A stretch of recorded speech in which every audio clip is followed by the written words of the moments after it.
There's about 37,000 hardcore drug users in San Francisco. Tom Wolfe knows what he's talking about because he was a drug addict himself. How long were you a hardcore drug addict? At least about 5 years I was hardcore. I had surgery on my foot. I was given oxycodone as a prescription for the pain. I got addicted to those pills. That spiraled into heroin and eventually fentanyl, which led me to the streets. Okay. Yeah. Living in a tent, is that where you were? Actually, I was just sleeping in a doorway, not even a tent. So you're sleeping in a doorway. You buy drugs easy? It was easy to get them, right? Oh, yeah. We have an organized drug dealing network in San Francisco that work in shifts like a union job, 24/7. That's the culture that you have in this city. But it is not as dominant as you make it. This city is as interesting and as in transition as most cities in America. But you don't and have believe me, they are all. Okay. But there's no strategy here. I don't see one. There's no strategy to solve this problem. It's been going on now for almost a decade. Come on, there's nobody knows San Francisco better than you. I know you're trying to put a good face on it, and sure, city, I understand. But you know the social problem. You know that there doesn't seem to be a solution to it. Well, you cannot take away somebody's right to stand on the corner. But hang on, it's not just a matter of live and let live. For years, San Francisco has encouraged intravenous drug use. That's right. It's all because of a policy called harm reduction. Harm reduction is just a model for maintaining addiction and trying to reduce the harms of addiction. It's a case of where that logic was taken to such extremes that now harm reduction advocates give away crack pipes, meth pipes, not at all clear what harm that's being reduced. It got so crazy that at one point, the city was actually paying for billboards with taxpayer money that encouraged people to actually use hard narcotics safely. They showed people at a party, they showed a homeless guy, they communicated the message that there was a safe way to use really hard drugs like fentanyl and meth.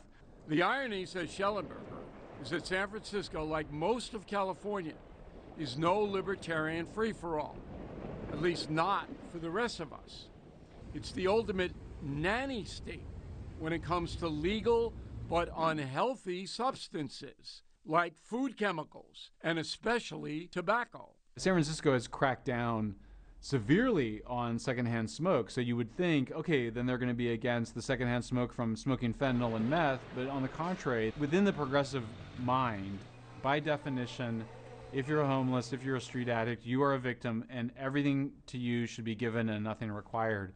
That is the key. In San Francisco, it's all carrots, no sticks. Gina McDonald knows all about that.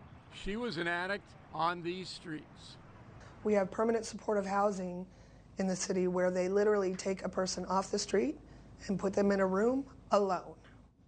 And they can take drugs all day long. Right? No supervision, and there's all these services that we pay for that are available to them that they can take advantage of, but there's zero requirement for them to participate. No sobriety requirement. No sobriety requirement, no checking in with your caseworker, no any of that. So you can sit in your room and shoot dope all day and die. I personally knew 15 people when I was out on the street that died of a drug overdose. 15? 15, including waking up next to 3 different people 3 different times who had died overnight from drug overdose that were decent human beings. They were just sick with the disease of addiction. But even though you woke up next to 3 corpses, yep, you still did your fentanyl that day, right? Absolutely. Addiction wins every single time. And yet, both Tom and Gina turned their lives around and got clean.